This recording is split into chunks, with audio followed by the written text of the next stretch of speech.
నమస్తే. మాజీ TTD chairman Bhumana Karunakar Reddy గారు మరికొద్ది సేపట్లో అరెస్ట్ కాబోతున్నట్టు తెలుస్తోంది. ఇదే అంశం మీద విశ్లేషణ తీసుకునే ప్రయత్నం చేద్దాం. ప్రస్తుతం మనతో జర్నలిస్ట్ దుర్గా వడ్లమణి గారు ఉన్నారు. ఇంటర్వ్యూలోకి వెళ్దాం. Hello madam. హలో అండి. ఎస్ మేడం, మరికొద్ది గంటల్లో అరెస్ట్ కాబోతున్నట్టు తెలుస్తోంది. అరెస్ట్ అవుతారంటారా?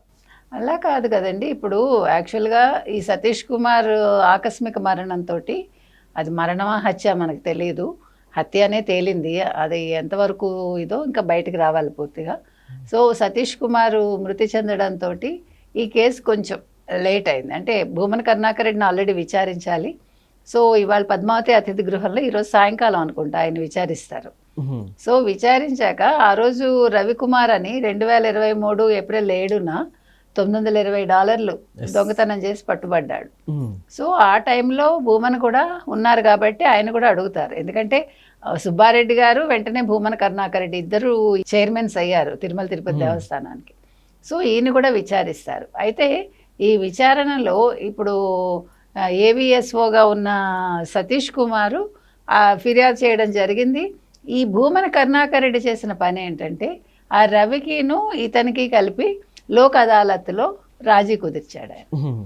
మెయిన్ అక్కడ అలా రాజీ కుదర్చడం ఏంటి? తప్పు చేసినప్పుడు మీరు పట్టుకుని ఆ తర్వాత ఏం చేశారు మనందరికీ తెలుసు. 14.5 కోట్ల విలువైన అతని ఆస్తిని, అతని భార్య పేరు ఉండే ఆస్తిని, రవికుమార్ భార్య పేరున చెన్నైలో ఉన్న ఆస్తిని మళ్ళా దేవుడికి రాయించారు. $920 పట్టుబడితే 14.5 కోట్లు మీరు ఎట్లా రాయిస్తారు? అంటే ఇది 100 కోట్ల పైన ఈ చోరీ జరిగింది అనేది వాస్తవం. 100 కోట్లకి వడ్డీలాగా, అంటే వెంకటేశ్వర స్వామి వడ్డీ కాసులు వాడు కాబట్టి 14.5 కోట్లతో సరిపెట్టేశారా? మిగతా డబ్బంతా కూడా వీళ్ళు పంచుకున్నారా? ఇది ఇక్కడ విషయం. ఓకే. అయితే సిఐడి డీజీ రవిశంకర్ అయ్యనారు దీని మీద చాలా సీరియస్గా ఉన్నారు. ఎందుకంటే కోర్టు సిఐడి బృందానికి డిసెంబర్ 2లోగా నివేదిక ఇమ్మని చెప్పినట్టుంది. 2లోగా నివేదిక ఇవ్వడం కోసం వీళ్ళు చాలా సీరియస్గా దీని మీద పనిచేస్తున్నారు. తర్వాత ఈ విచారణ నిమిత్తం అప్పటి మీకు తెలుసు ఏవిఎస్ఓ ఎవరైతే ఉన్నారో సతీష్ కుమారు, ఆయన ఆకస్మికంగా మృతి చెందడంతో ఇప్పుడు వాళ్ళు ఏం చేశారంటే తిరుమల తిరుపతి దేవస్థానం విజిఓ గిరిధర్ని కూడా ప్రశ్నించారు. ప్రశ్నించి అసలు ఏం జరిగింది అప్పుడు అనేది తెలుసుకోవడానికి ప్రయత్నించారు. దసరాలన్నీ ఎక్కడున్నాయి, అప్పుడు ఏం మాట్లాడారు, అసలు సతీష్ కుమార్ మీకు ఏమైనా ఒత్తిడి ఉన్నట్టు చెప్పారా అంటే సతీష్ కుమార్ వైపు నుంచి కూడా గిరిధర్ని ప్రశ్నించడం జరిగింది. గిరిధర్ ఏమో నాకు తెలీదు, నేను పెద్ద పట్టించుకోలేదని చెప్పారు. ఆ తర్వాత అప్పటి ఏవిఎస్ఓ పద్మనాభాన్ని కూడా వీళ్ళు ప్రశ్నించడం జరిగింది సిఐడి బృందం. అతను కూడా నేను అంత దృష్టి పెట్టలేదు అన్నట్టు చెప్పడం జరిగింది. ఎవరికి వాళ్ళు ఇక్కడ తప్పించుకునే ప్రయత్నం చేస్తున్నారా? ఇప్పుడు సిఐడి బృందం ఏదైతే ఉందో వాళ్ళు దీని మీద చాలా సీరియస్గా ఉన్నారు. ఈవెన్ డిఐజీ అయ్యనారు కూడా, తిరుమల తిరుపతి దేవస్థానం డిఐజీ, ఆయన కూడా చాలా సీరియస్గా దీని మీద ఉన్నారు. కాబట్టి ఇవాళ మీకు భూమన కరుణాకర్ రెడ్డిని విచారిస్తే ఆయన నిజాలు ఒప్పుకుంటాడా? ఒప్పుకోడు కదా, బహుశా ఒప్పుకోడు. నాకు తెలీదు అని చెప్తాడు. లేదు ఆ టైంలో అలా చేయాల్సి వచ్చిందని చెప్తాడా? వాళ్ళిద్దరి మధ్య రాజీ కుదిర్చాము, ఇది చిన్న విషయమే కదా అంటాడా? చిన్న విషయమే అయితే 14.5 కోట్ల ఆస్తులు ఎందుకు దేవుడి పేరున రాయించారు అది కూడా తేలాలి. మరి ఈ దొంగిలించిన సొమ్ము అంతా ఏమైంది? ఇప్పుడు అతని వ్యక్తిగత భార్య ఆస్తులు ఎందుకు రాయించారు? అతను లేదు ఈ దొంగిలించిన సొమ్ముతో అక్కడ ఆస్తులు కొన్నాడా? మిగిలిన డబ్బులతోటి వీళ్ళు పంచుకున్నారా? ఎవరు? సుబ్బారెడ్డి అండ్ భూమన కరుణాకర్ రెడ్డి.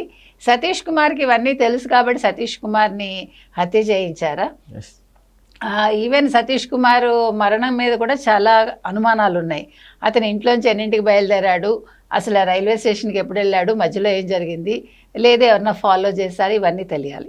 ఇవాళ మీరు భూమన కరుణాకర్ రెడ్డి విచారణలో ఏ అంశాలు బయటకు వస్తాయో చూశాక అప్పుడు భూమన కరుణాకర్ రెడ్డి అరెస్ట్ ఉండొచ్చు. ఇవాళ భూమన కరుణాకర్ రెడ్డి అరెస్ట్ కనుక జరిగితే భూమన కరుణాకర్ రెడ్డి నాతో పాటు సుబ్బారెడ్డి కూడా ఇన్వాల్వ్ అయ్యాడని చెప్తే మరి వైవి సుబ్బారెడ్డి అరెస్ట్ కూడా జరుగుతుందా? ఇవన్నీ కూడా ఒకదాంతో ఒకటి లింక్డ్ ప్రాసెస్ అండి. అంటే పరకామణి అనేది భక్తులు దేవుడికి వాళ్ళు భక్తితో సమర్పించే కానుకలు లెక్కించే ఒక ప్రదేశం అది. ఆ ప్రదేశంలో ఇట్లాగా రవి లాంటి వాళ్ళు అంత ధైర్యంగా ఎలాగ విదేశీ కరెన్సీ దొంగతనం చేయగలిగారు, అది ఎప్పటి నుంచి చేస్తున్నాడో ఆ విషయాలు బయటకు రావాలి. ఇవాళ అసలు రవికుమార్ ఎక్కడున్నాడు, రవికుమార్ కుటుంబం ఎక్కడుంది, అసలు వాళ్ళు ఉన్నారా లేదా, ఇవన్నీ కూడా బయటకు రావాలి. ఎస్ మేడం, వీళ్ళందరూ కూడా గత ప్రభుత్వంలో తప్పించుకున్నారంటే ఏమంటారు? తప్పించుకోలేదు, తప్పించబడ్డారు. ఎస్, మీకు అర్థమైందా? వాళ్ళంతా వాళ్ళు తప్పించుకోలేదు. ఇప్పుడు అప్పుడు ఏమనాలి, చైర్మన్స్గా పనిచేసిన ఇద్దరు కూడా, అటు సుబ్బారెడ్డి ఇటు భూమన కరుణాకర్ రెడ్డి, వాళ్ళని బయటకు తప్పించారు. తప్పించి వాళ్ళు ఒక రాజీ కుదిర్చేసి కేసు మాఫీ చేయడానికి ప్రయత్నించారు. కానీ సతీష్ కుమార్ మళ్ళా అతను ఒప్పుకోక, అతని మనసు దేవుడికి అపరాధ భావంతో ఆయన దీని మీద కేసు పెట్టడంతో వీళ్ళందరూ ఇప్పుడు ఏమంటారు, తేలికుట్టిన దొంగల్లాగా ఉన్నారు. ఏం చేయాలో తెలియట్లా, ఇటు అరవలేరు, నోరు మూసుకోలేరు. ఇప్పుడు దీనికి ఇవాళ ఒక తెర పడుతుందా అనేది చూడాలి. ఎస్ మేడం, అయితే ఇప్పుడు తిరుమల తిరుపతి దేవస్థానంలో తప్పు చేస్తే ఎవరికైనా శిక్ష తప్పదంటే ఏమంటారు ఫైనల్గా? తప్పు చేస్తే శిక్ష పడాలి. ఎస్, కానీ వీళ్ళు ఎంతకాలం తప్పించుకుని తిరిగారు, ఎంతకాలం తిరుగుతారు. ఇప్పుడు ఇవాళ అసలు ఇందులో నిజానిజాలు ఎలా బయటకు వస్తాయి ఇవన్నీ చూడాలి. ఎందుకంటే ఇది చిన్న విషయం కాదు కదా. ఎందుకంటే దేవుడితో పెట్టుకున్నారు.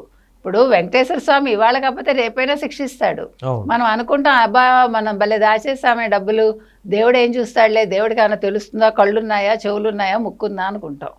కానీ నువ్వు ఆయన గుడికి వెళ్ళి ఆయన ప్రాంగణంలో ఈ తప్పులు చేసినప్పుడు ఆయనకు తెలియకుండా ఎందుకు ఉంటుంది? ఎందుకంటే విశ్వాసం అది.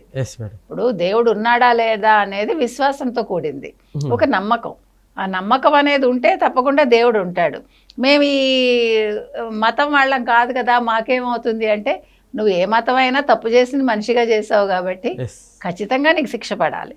కాబట్టి ఇవాళ భూమన కరుణాకర్ రెడ్డి విచారణలో ఏం చెప్తాడు, ఎప్పటిలాగానే తెలీదు, మర్చిపోయాను, గుర్తులేదు అంటాడా, నోరు విప్పుతాడా అనేది చూడాలి. Okay madam, thank you.